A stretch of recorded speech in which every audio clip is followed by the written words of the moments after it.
Olá, eu sou Márcia Palferro, professora e farmacêutica. Estamos no mês de outubro de 2021. Eu gostaria de gravar um vídeo falando sobre uma importante campanha que é realizada no mundo todo e é chamada de Outubro Rosa. Você já ouviu falar e tem interesse nesse tema ou quer saber o que significa? Já deixa aqui seu like e continue acompanhando o vídeo até o final.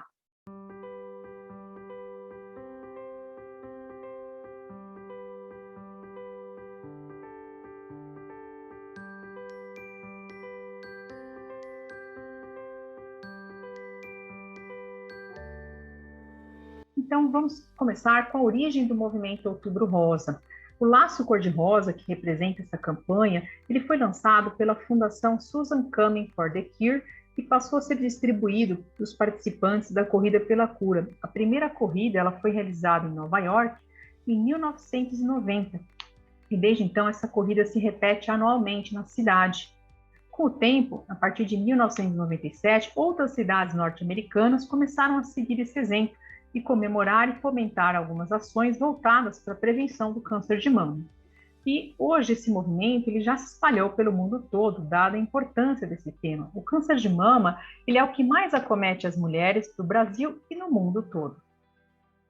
Com relação ao Brasil, o que eu posso dizer, trazendo as estimativas mais atualizadas do Instituto Nacional do Câncer, que é o INCA, é que estima-se aproximadamente 66 mil mulheres com câncer de mama em 2021. Há um risco de cerca de 61 mulheres terem câncer a cada 100 mil mulheres, então 61 casos para cada 100 mil. Os homens também podem ter câncer de mama, tá? É importante que você saiba isso, embora seja raro, é uma situação que também pode ocorrer. Então, os homens também devem estar atentos a alterações na região mamária. Aqui, os fatores de risco mais importantes para o câncer de mama, que merecem, então, uma atenção maior das mulheres que se encontram nessas situações, como, por exemplo, o primeiro fator de risco é a idade. A partir dos 50 anos, há uma propensão, ou melhor, há uma incidência maior de câncer de mama. Não quer dizer que toda mulher com mais de 50 anos vai ter a doença, mas a incidência é maior a partir dessa faixa etária.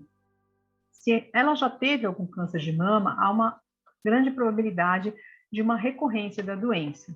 O histórico familiar também é muito importante. Se a mãe, irmã ou a filha já teve câncer de mama, isso é um sinal para ela ficar mais atenta a essa região do corpo.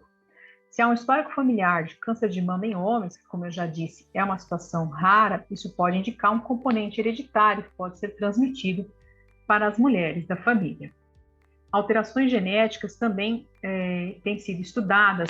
Há vários estudos mostrando que os genes chamados BRCA1 e o BRCA2, alterações nesses genes, estão ligadas a um aumento do desenvolvimento de risco de câncer de mama. Então, um risco aumentado de desenvolver câncer de mama nas mulheres que têm alteração nesses genes. Se você quiser saber mais sobre o assunto, eu vou deixar aqui na descrição do nosso vídeo um artigo que eu publiquei tratando desse assunto, da importância desses genes e o que pode significar, quais os riscos e os benefícios de realizar esse exame, que pode eliminar algumas dúvidas, mas também pode colocar alguns medos e angústias nas mulheres que possuem essa alteração. Bem, outros fatores de risco importantes, o fato da mulher ter uma menstruação precoce, então antecipada em relação à média das mulheres, e uma menopausa tardia, mais tarde do que a média de mulheres. Outros fatores têm relação com a obesidade, então o sobrepeso, o sedentarismo, a prática de pouca atividade física são fatores relevantes para o câncer de mama e também para outras doenças que já abordamos em nosso canal.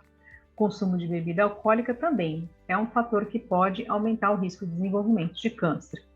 E a exposição frequente a radiações ionizantes, como por exemplo, raio-x, e a tomografia. Não é que você não deve realizar esses exames, mas você não deve realizá-los em excesso. Em caso de dúvida, converse com o seu médico sobre quais os riscos e os benefícios de realizar um exame desse quando ele solicitar, tá bem?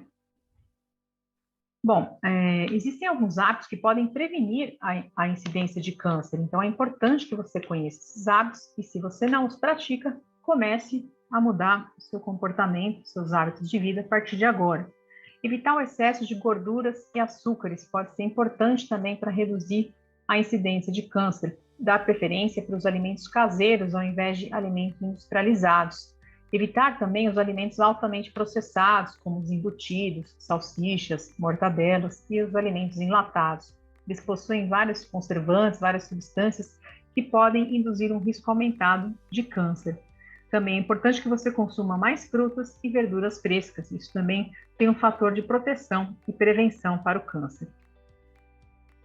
A prática de exercícios físicos também é altamente recomendável, porque ela vai evitar o sedentarismo e também te ajudar a manter o peso ideal. E não precisa ser muita atividade física. Os estudos revelam que a realização de atividade moderada, 150 minutos por semana, já são suficientes para ter um fator de proteção importante com relação à incidência do câncer de mama. Então, isso pode ser realizado tanto de uma vez como de forma fracionada, que é o ideal, que você pratique atividade física pelo menos 3 vezes por semana. Então, você pode praticar, por exemplo, 3 sessões de 45 minutos. Não precisa ser tudo isso de uma vez. Você pode fracionar em períodos menores, de 20 a 30 minutos, conforme o seu tempo disponível. E atividade moderada significa aquela atividade mais simples que você pode estar realizando facilmente onde você mora, uma caminhada, andar de bicicleta, são atividades mais simples. Uma atividade mais intensa, procure sempre uma orientação médica, para que você não exceda a capacidade do seu organismo. E procure se manter no peso ideal, tomando cuidado aí com a alimentação e também com a prática de exercício físico, que vai contribuir para isso. Amamentar, ela tem um efeito muito protetor para as mulheres. É importante que elas amamentem os bebês até pelo menos os 6 meses de idade, ou melhor, os 6 meses de vida, que é o período em que a criança deve ingerir o leite materno como fonte exclusiva de alimento, e de preferência que ela procure amamentar por um tempo maior, se possível até os 2 anos de vida. Vai trazer um benefício para a criança e também um benefício de proteção para as mamas dessa mulher. O autoexame das mamas, ele é recomendado, porque a coisa mais importante é você conhecer o seu corpo e perceber precocemente qualquer coisa estranha, anormal que esteja acontecendo. Então, no caso das mamas, esse autoexame pode ser realizado na frente do espelho, em várias posições. Primeiro com os braços caídos, elevando os braços atrás da nuca e também com as mãos na cintura. E aí, o que você deve observar ao fazer esse exame na frente do espelho? Então, quais são os 10 sinais de alerta que podem indicar a presença de alguma doença? Não necessariamente o câncer de mama, mas é importante que você vá ao médico para saber o que está acontecendo, se tiver algum desses sinais de alerta. Então, o primeiro deles é a mama inchada, com tamanho ou formato alterado. O segundo sinal é o mamilo secretando líquido sem que a mulher esteja amamentando. Isso não é normal. O terceiro sinal de alerta é a irritação ao redor do mamilo, com vermelhidão, coceira ou ardência. Se não tem nenhum fator que justifique, nada que te deu alergia, que você coçou, que você tenha se machucado, é preciso investigar o que é essa irritação. Pequenas feridas ou lesões na mama, também não tem nenhuma explicação aparente, é importante que você recorra ao médico, principalmente se elas não cicatrizam com facilidade. O quinto sinal de alerta é quando há alguma região da mama afundada ou retraída. Então, quando a mulher se olha no espelho, ela vai perceber que há alguma alteração anormal na superfície da mama. O sexto sinal é quando há um caroço perceptível ao toque na região da mama ou na axila. E veias dilatadas ou aumentadas, quando elas estão mais aparentes, também pode ser um indicativo. Se suas mamas não eram assim e de repente começaram a ficar com essas veias inchadas e aparentes, pode ser um sinal de alerta. Assim como também o aumento do tamanho da mama de forma normal. É normal que a mulher tenha uma mama ligeiramente maior do que a outra, tá? Mas se de repente isso se tornar muito discrepante de uma hora para outra, tiver realmente um aumento importante do tamanho das mamas, principalmente deixando elas mais desiguais, isso é um sinal de alerta que deve-se recorrer ao médico. O oitavo sinal é quando há uma alteração da textura da pele, principalmente quando ela fica áspera, rugosa, com aspecto parecido com casca de laranja. O nono sinal é se o mamilo mudou de posição ou se ele ficou virado para dentro, invertido. e também a presença de dores na região mamária ou nas axilas. Novamente, dores que não se justificam perante o seu período menstrual, que você já conhece o seu organismo, notou alguma dor diferente fora desse período, né, ou que não tem nenhuma explicação, que você realmente não se machucou para justificar essa dor. Então, é por isso que é importante se autoconhecer, e quando esses sinais estão fora do normal, fora do aspecto que suas mamas costumam ter, aí sim é um sinal de alerta, tá? É importante que você saiba que o autoexame não basta, tá? Então, boa parte dos cânceres de mama, eles são percebidos pelas mulheres quando elas têm essa autopercepção corporal, então isso é muito importante, mas isso não é capaz de detectar todos os tumores. O importante é que você também vá ao médico regularmente, não só quando tem uma alteração. Então, que você visite um ginecologista pelo menos uma vez ao ano, para que ele faça um check-up das suas mamas, do seu útero, dos seus ovários, verificando e prevenindo também outras doenças importantes que podem afetar a mulher. A mamografia, ela é reconhecidamente o exame que pode ajudar a encontrar o câncer de mama em fases iniciais, é um exame de imagem não invasivo e favorece muito o tratamento, porque quando ele é diagnosticado no início é muito mais fácil de tratar e a chance de cura é muito maior. Então, por isso que essa campanha é tão importante.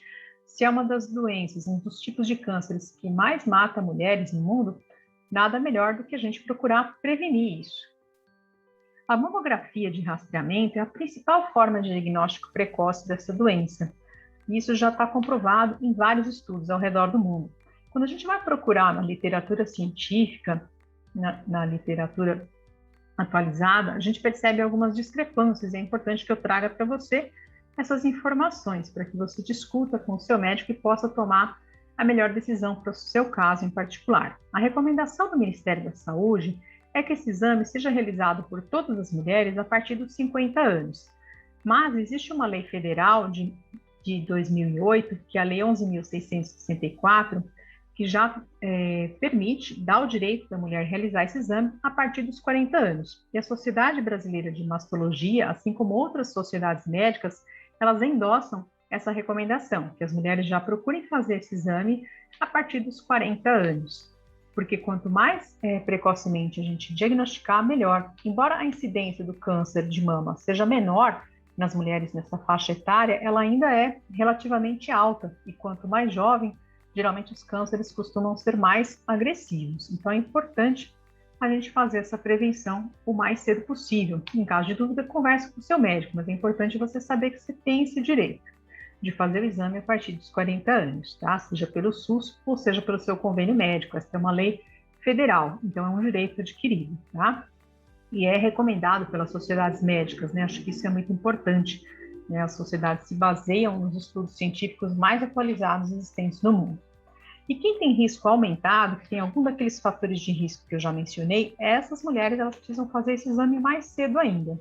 O Ministério da Saúde, ele fala que essas mulheres com risco aumentado, elas podem começar a fazer a mamografia a partir dos 35 anos.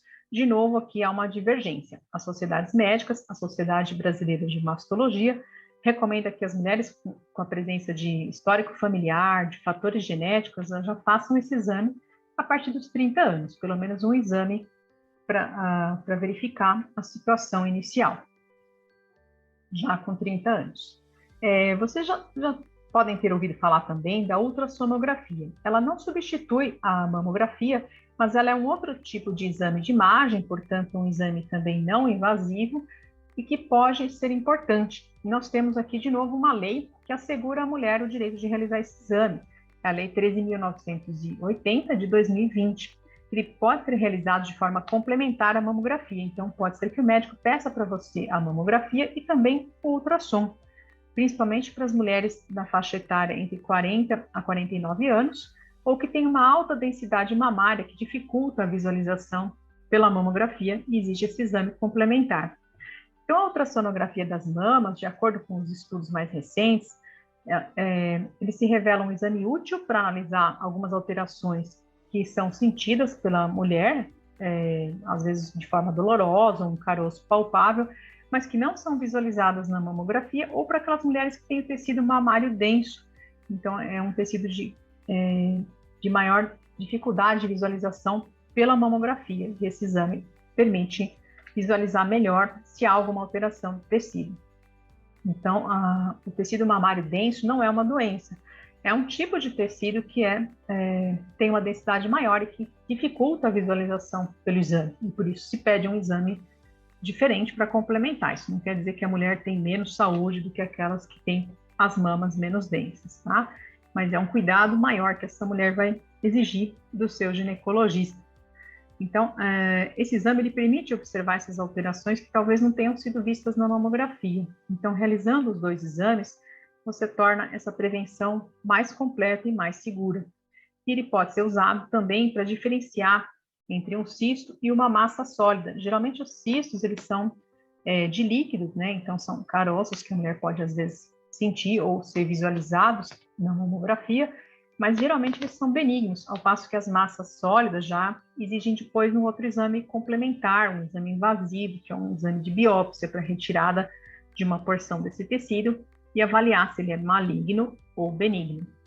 Então, realizando a ultrassonografia, às vezes você evita a realização de uma biópsia para uma mulher que tinha apenas um cisto benigno, né? Deixando a biópsia para aquelas que realmente precisam de uma investigação mais detalhada.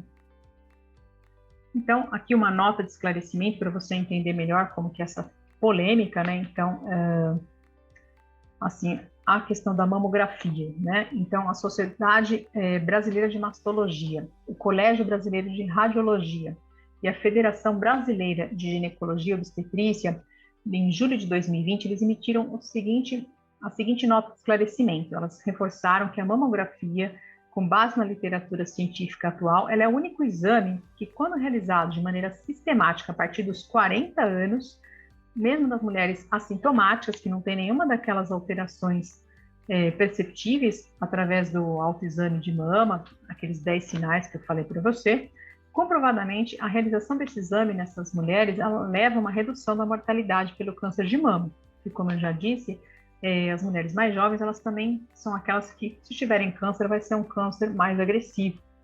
Então, embora a incidência de câncer seja muito maior a partir dos 50 anos, a partir dos 40 anos, a gente pode ter um ganho muito grande para essas mulheres. Então, a recomendação dessas sociedades médicas é que elas não sejam excluídas do direito de fazer esse exame. Muito pelo contrário, eles endossam que elas comecem a fazer os exames a partir dos 40 anos. Então, que isso seja para todas, e como eu já falei, a lei assegura, portanto, exija esse direito. Bom, eu agradeço a sua atenção. Se você tiver alguma dúvida ou quiser fazer algum comentário sobre o nosso vídeo, deixa aqui no YouTube para a gente poder sempre aprimorar mais as informações que a gente traz para você. Espero que você tenha gostado. Aqui eu deixo os créditos do nosso vídeo, que foi elaborado com informações científicas, baseado no Instituto Nacional do Câncer, que é referência aqui no Brasil, Oncoguia, que é uma instituição, uma organização não governamental também dedicada aos pacientes com câncer, a Sociedade Brasileira de Mastologia. Então, me baseei nessas entidades para te trazer as informações de uma forma acessível, que possa te ajudar a tomar decisões melhores para a sua saúde e seu bem-estar. Eu espero que você tenha gostado do vídeo. Deixe aqui seu like, aproveite e se inscreve no canal. Assim você continua recebendo informações sobre saúde, cidadania, ética e bem-estar. Até uma próxima oportunidade. Tchau, tchau.